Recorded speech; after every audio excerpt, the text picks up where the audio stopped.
So let's just jump into these questions we've got here. And the first one is going to be related to that bit that I already read from the Morning Chalk Up.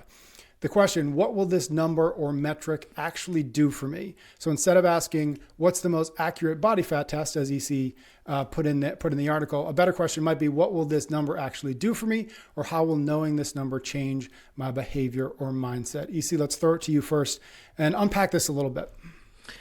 Yeah, I mean, obviously that's a common question in nutrition. A lot of my clients, their main goal is improving body composition. And so we're into measurement, we're into being able to track progress. And so then the next logical question is to ask about, okay, well, what's the best way to track body composition?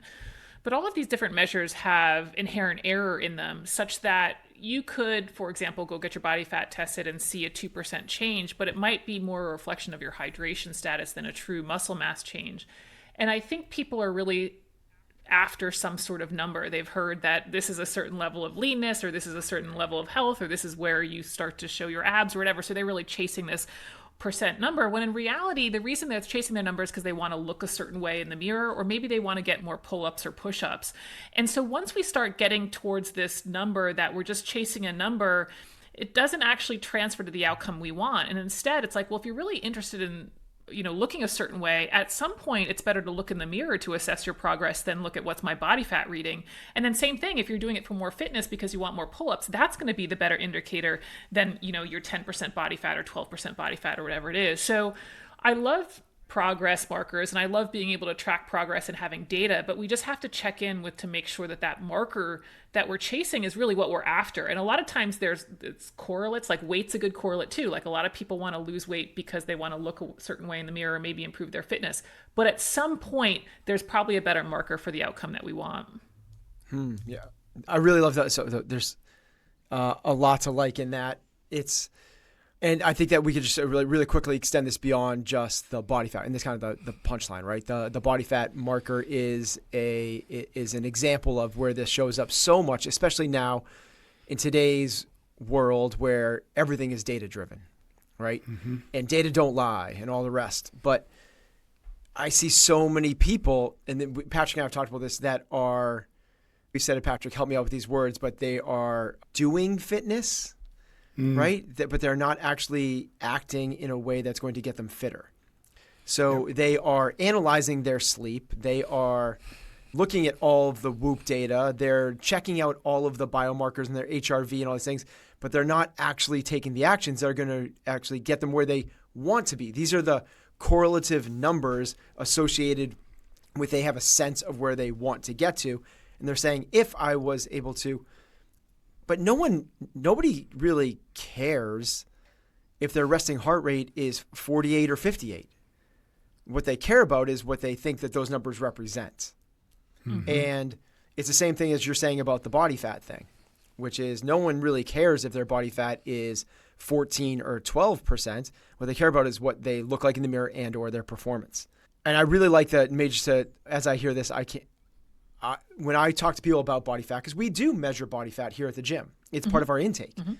Mm-hmm. But we don't do it solely. And that's, I think, a big part of it is we want the data, we want the metrics, but we want it as holistically as we possibly can.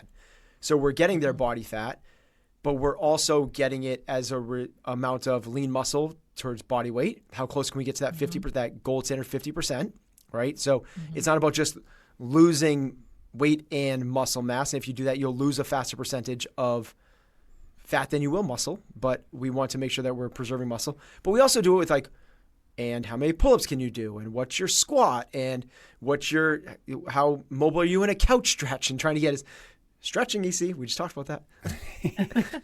So we're trying to get all those things. And when we take those metrics, the body fat, I love how you just kind of threw this out there, but it could swing 2% based off of hydration. We say don't look at anything inside of 2% changes.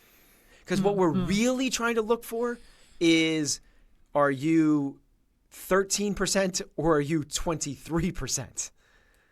And people, that's what we're looking for. And over time, are we seeing these kind of moves of 3% each way? So if you come in and one day you're 15.5% as a female, and the next day you come in and you're 14.5%, we don't throw a party. There's nothing to be said about that. But if you come in and you are now 11%, like, okay, that is statistically significant enough to tell ourselves a story out of that. I think we get all caught up in every one of these metrics that we have about, and people really kind of geek out about sort of like the threshold numbers, like sleeping 7 hours. If people sleep 6:57, they're like, I fucking failed. If they sleep 7:02, they're like, win. It's like those 5 minutes are not that crucial. No, I hear you. I've got the whole 800-gram challenge. Yeah, so exactly. people eat that baby carrot to get them over the 800 grams. Yeah, I mean, I think that's some really great stuff, the long-term trends for sure. To get maybe a little woo, and I know you like getting woo, so we're going to go there already. I also think stopping to really understand what your motivation is for this and what you're going to get out of that number. And I think I actually heard Lane Norton say this first, but it was just something like, what's going to happen at the level that you want? Like, let's say that you want this 15% body fat as a female. Like, what's actually is going to change in your life? What does that number do for you? What is it representing? Because I think you might try to be chasing this thing and you have this validation in this number. We could be, one, at the limits of the error of the test. We're just in the hydration level. But also, like, what are you really chasing? What kind of validation are you chasing? And are you really doing this for your health? Are you really doing this for performance? Are you really doing this for how you fit, in your clothes or whatever? Or is this you're looking for some external motivation? So I think also pausing yourself and like, what am I really seeking out of this number? And am I actually getting that from this number is also a good question to ask, besides just, what's the ideal body fat percentage? And with that question about like, okay, I'm a female, I do want to get to 15%. It's what will happen when I get there. It's also the same thing as terms of like career and earning potential. And it's also what are we willing to, this is the big punchline, right? It's like, what are we willing to give up in the pursuit of that? And that's probably the biggest question is, okay, if you are 26% body fat right now, and you want to get to this 15% because you believe that represents, and they're fill in the blank.